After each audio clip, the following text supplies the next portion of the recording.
Olá, meu nome é Daniela Cruz, eu sou psicóloga e nesse momento eu gostaria de te fazer algumas perguntas. Você já parou para pensar que nós estamos constantemente sendo bombardeados por notícias catastróficas? Você já percebeu que muitas dessas mensagens que nós recebemos em grupos, por exemplo, são informações falsas porque as pessoas não têm o cuidado muitas vezes de verificar essa informação antes de repassar? E isso acaba causando um problema enorme, muitas vezes prejudicando a vida de outras pessoas? Você já parou para pensar que nós estamos num mundo altamente tecnológico, mas que isso exige muito mais de nós porque nós estamos numa busca constante para dar conta de toda essa tecnologia e dos avanços constantes da velocidade com que ela acontece?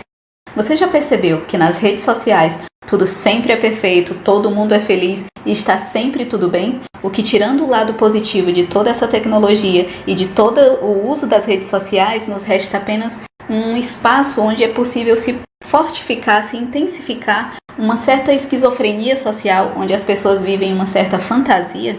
Você deve estar se perguntando como não enlouquecer diante de tudo isso. E é exatamente sobre isso que nós vamos falar. Eu vim aqui te trazer 4 dicas de como cuidar da nossa saúde mental diante de todo o caos que nos cerca.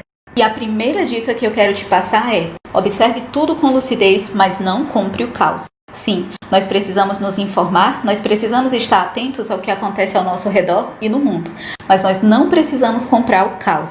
Nós precisamos entender que o que a mídia faz, o que a televisão faz, é como se ela fizesse uma coleção, um levantamento das catástrofes que aconteceram naquele dia, naquela semana, naquele mês e nos oferecem como notícia. E a gente recebe aquilo e permite que aquilo mine a nossa mente a ponto da gente não acreditar mais em nada, de se desencantar com o mundo, se desencantar com a vida. A gente precisa entender que, ao mesmo tempo que uma catástrofe acontece, existem também pessoas do bem. Ao mesmo tempo que alguém faz mal a uma pessoa, existem também pessoas do bem que estão fazendo o bem a outras pessoas. Mas isso, infelizmente, não vira break news. Então a gente precisa ser seletivo nos conteúdos que a gente quer permitir que mine a nossa mente. A segunda dica que eu quero te passar é: aceite a mudança. Com a chegada da pandemia, muita coisa mudou na nossa vida, mas a gente precisa entender que todas as pessoas que passam por um processo de mudança, sejam por escolha própria, ou seja, um processo onde a pessoa foi forçada a isso, todas essas pessoas precisam passar pelo momento onde a gente fica meio que no limbo, sem saber muito bem o que está acontecendo de fato e como vai ser o próximo passo. Então a gente precisa entender que existe um deserto a ser passado e aproveitar esse deserto a nosso favor.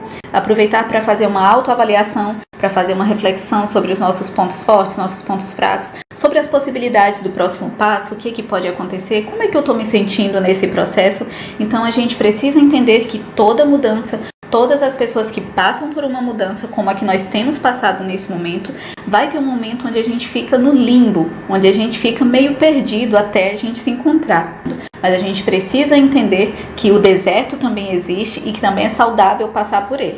A terceira dica é: saia do papel de vítima. Sim, nós precisamos validar a nossa dor, nós precisamos perceber onde dói e como dói pra gente, mas nós não podemos perder muito tempo da nossa vida ninando uma dor. Quanto mais eu acalento, quanto mais eu faço carinho naquela dor, mais ela se intensifica. E a gente precisa entender que eu preciso respeitar aquela fase, mas entender que ela precisa passar para que eu possa dar o próximo passo.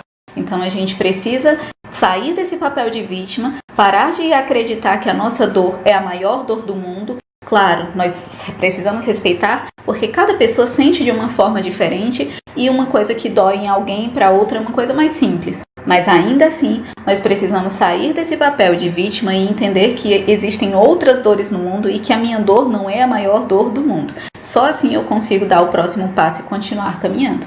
E a quarta e última dica, e que talvez seja a ideia mais maluca que muitas vezes a gente tem e que contribui fortemente para o adoecimento mental de quem acredita nisso, é a ideia de que nós precisamos ser felizes o tempo todo.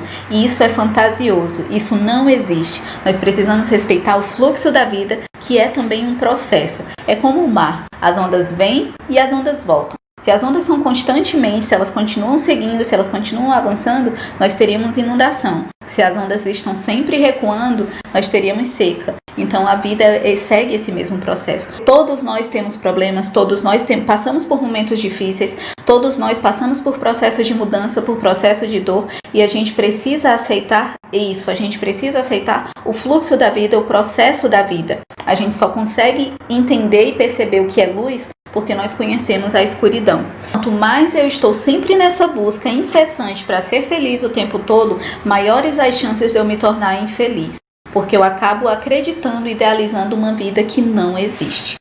Todas essas dicas que nós te sugerimos aqui, elas não funcionam como um passe de mágica, mas funcionam sim na vida de algumas pessoas que fazem delas exercícios diários.